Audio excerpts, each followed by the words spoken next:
जय गुरुदेव। प्रेमी भाई बहनों, आप सभी लोगों को हार्दिक जय गुरुदेव। प्रेमी भाई बहनों, एक गुरु महाराज की पुस्तक है। उस पुस्तक का नाम है क्या आपको पता है।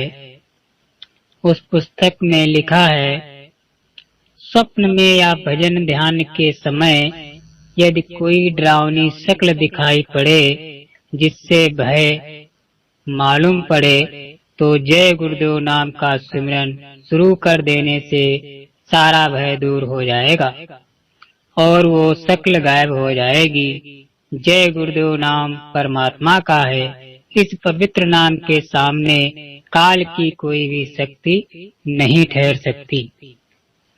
कभी कभी अभ्यास के समय काल गुरु का रूप धारण करके आता है और आत्मा को गुमराह करने के कई प्रकार की रिद्धियां सिद्धियां तथा अनेक सांसारिक पदार्थ देने का लालच देता है।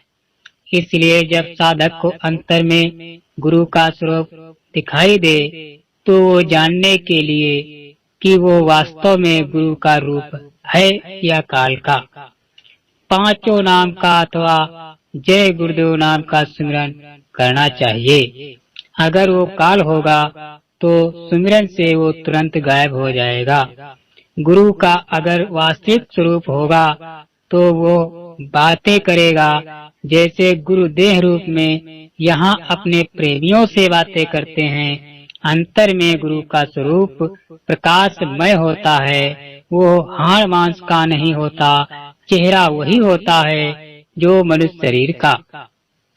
भूत प्रेम की इच्छाएं अतृप्त होती हैं। ये भूत प्रेत सूक्ष्म मंडलों के नीचे भागों में रहकर काम करते हैं। संत मत की साधना करने वाले साधक के सामने ये नहीं आते। इनको भगाने के लिए साधक की अपनी रूहानी शक्ति का प्रयोग करना चाहिए। ऐसा करना साधक के लिए उसी प्रकार का है जैसे एक कीड़े को मारने के लिए बम का प्रयोग करना है। जब किसी सत्संगी की मौत होती है तो गुरु उसके बारे में फैसला करता है कि उस आत्मा को संसार में वापस भेजा जाए या ऊपर के देश में टिका कर आगे के मंजिल पर जाने की तैयारी कराई जाए। ये उस प्रेमी की प्रवृत्तियों और इच्छाओं पर निर्भर करता है। इंसान के दोनों आँखों के पीछे ऊपर की तरफ तीसरा तिल है। तीसरे तिल में 10 प्रकार के शब्द लगातार बज रहे हैं। उनमें से केवल घंटा और शंख की आवाज को ही सुनना चाहिए। बाकी 8 आवाजों को साधक को छोड़ देना चाहिए। घंटे और शब्द की आवाजें जीवात्मा को पकड़कर ऊपरी आध्यात्मिक मंडलों में ले जाती हैं। अन्य सभी शब्द स्थानीय हैं। लेकिन जब तक घंटे की आवाज सुनाई ना दे तब तक जो भी आवाज सुनाई दे वो ठीक है और उसी को पकड़ना चाहिए। जैसे जैसे एकाग्रता बढ़ती जाएगी वैसे वैसे ये शब्द अधिक से अधिक सूक्ष्म और मधुर शब्दों में असली घंटे की आवाज सुनाई देने लगेगी। जो कोई खूब अधिक भोजन करता है या बहुत कम खाना खाता है या बहुत अधिक सोता है अथवा बहुत कम सोता है वो भजन ठीक से नहीं कर सकता है। जो कार्य प्रभु के निमित्त किया जाता है उसमें बंधन नहीं होता। जो कर्म प्रभु के निमित्त नहीं होगा उसमें कर्म बंधन होगा और शुभ अशुभ कर्म फल भोगना होगा।